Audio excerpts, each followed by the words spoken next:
দাদুর স্বপ্ন পূরণ করতে উদ্যক্ত হয়েছেন নাতি। হিন্দু রীতি অনুযায়ী বট পিপল গাছের বিয়ে দিলেন। উত্তর দিনাজপুর জেলার করণদিঘি ব্লকের অন্তর্গত বিকোরে উদ্যোক্তা তাপস দাস জানান, তার দাদুর ইচ্ছা ছিল বট গাছ এবং পিপল গাছের বিয়ে দেওয়ার, কিন্তু তিনি আজ এই পৃথিবীতে নেই। দাদুর স্বপ্ন পূরণ করতে উদ্যক্ত হয়েছেন তাপস দাস। হিন্দু মতে সমস্ত রীতি মেনে ছেলের বাবা এবং মেয়ের বাবা দুজনকে বানানো হয়েছে। মেয়ের বাবা বানানো হয়েছে সুব্রত বিশ্বাসকে এবং ছেলের বাবা বানানো হয়েছে ঋষি দাসকে। উদ্যোক্তা তাপস দাস কি বললেন শুনে নেব তার মুখ থেকে। আমরা এই অনুষ্ঠানের উদ্যোগ নিয়েছি। এই উদ্যোগের মেন যে আমাদের উনি হচ্ছেন আমাদের দাদু। তো কিছু কারণবশত এই দুনিয়া নাই এখন। কিছুদিন আগে আমাদের দাদু এখন চলে গেছে। তো এই আমাদের দাদুর এটা স্বপ্ন, এই বট গাছ পিপল গাছের বিয়ে দেওয়ার। তো কিছু কারণবশত পারলো না, এখন মারা গেছেন। তাই এই উদ্যোগ নিয়েছি আমি। আর ছেলের বাবা মেয়ের বাবা দুজনকেই আমরা বানাইছি। মেয়ের বাবার নাম হলো সুব্রত বিশ্বাস আর ছেলের বাবার নাম হলো ঋষি দাস। আর আমি হলাম উদ্যোগ নেওয়ার তাপস দাস। এই প্রোগ্রামটা প্রায় 20 বছর হয়ে গেল। হ্যাঁ, মেন উদ্দেশ্য এটাই যে আমাদের এখানে আমার দাদু আগে শিব পুজো করতো। তো শিব পুজো করার সাথে সাথে এখানে বট গাছ আছে, পিপল গাছ আছে। তারপর আমরা ভাবলা চিন্তা করে দেখলাম যে এখন একটা বিয়ে দিলে ভালো হতো। ওই জন্য আমরা একটা বিয়ে দিচ্ছি এখন।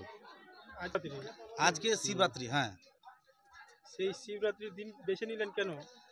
এই শিবরাত্রির দিনটা বেছে নিলাম কারণ হলো যে এই শিবরাত্রিতে শুনলাম যে এই শিব পার্বতীর নাকি বলে বিয়া। এই বিয়ের দিনে এই বট পিপলকে বিয়ে দিলে খুব বলে দিনটা ভালো হয়। ওই জন্যই এটা দেওয়া, একটা মাঙ্গলিক দিক। আপনার নাম কি?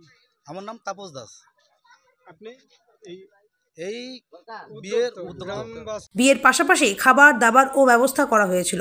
এরকম উদ্যোগ নেওয়ার জন্য উদ্যোক্তাদের সাধুবাদ জানিয়েছে গ্রামবাসীরা। এক প্রতিবেশী বলেন, এরকম অনুষ্ঠান করার জন্য উদ্যোক্তাদের সাধুবাদ জানায়। আরও তিনি বলেন, আজকে শিবরাত্রির দিন, এই দিনটাই শিব পার্বতীর সম্পর্কটা এই দিনেই প্রতিষ্ঠাতা হয়েছিল, তাই এই দিনটিকে বেছে নেওয়া হয়েছে। গ্রামবাসী পপলু ঘোষ আর কি জানালেন জেনে নেব তার মুখ থেকে। প্রতিবেশী হিসেবে প্রথমেই বলি উদ্যোক্তাদের সাধুবাদ জানাই। এরকম উদ্যোক্তা এরকম অনুষ্ঠান আমাদের সচরাচর গ্রামগঞ্জে খুব কমই হয়ে থাকে। তবে আমাদের হিন্দু শাস্ত্র মতে বট পিপুল যদি এক জায়গায় থাকে তাহলে অনেকে এটাকে একদম ছেলে মেয়েদের মতো, যেভাবে আমাদের হিন্দু বা মুসলিম যে সম্প্রদায়েরই হোক না কেন যেমন বৈবাহিক সূত্রে আবদ্ধ করা হয়, সেইরূপ আমরা বট এবং পিপুলকে একসঙ্গে পেয়ে বৈবাহিক সূত্রে তাদেরকে আজকের দিনে আবদ্ধ করলাম। গাছগুলোরও বয়স প্রায় 24 বছর 25 বছর হতে যায়। 2001 সালে এই গাছগুলোর প্রতিষ্ঠা লাগানো হয়েছিল। তো সেই অনুযায়ী প্রায় 24-25 বছর বয়স। আর আজকের এই দিনটা বেছে নেওয়ার উদ্দেশ্য হচ্ছে যে এই দিনটা একটা পবিত্র দিন। হিন্দু শাস্ত্র মতে এই শিবরাত্রি, এই দিনে শিব পার্বতীর যে সম্পর্কটা সেই দিনেই প্রতিষ্ঠা হয়েছিল। সেই জন্য আজকের এই দিনটাকে আমরা গ্রামবাসী হিসেবে এবং প্রতিবেশী হিসেবে এটাকে আমরা সবাই বেছে নিয়েছি।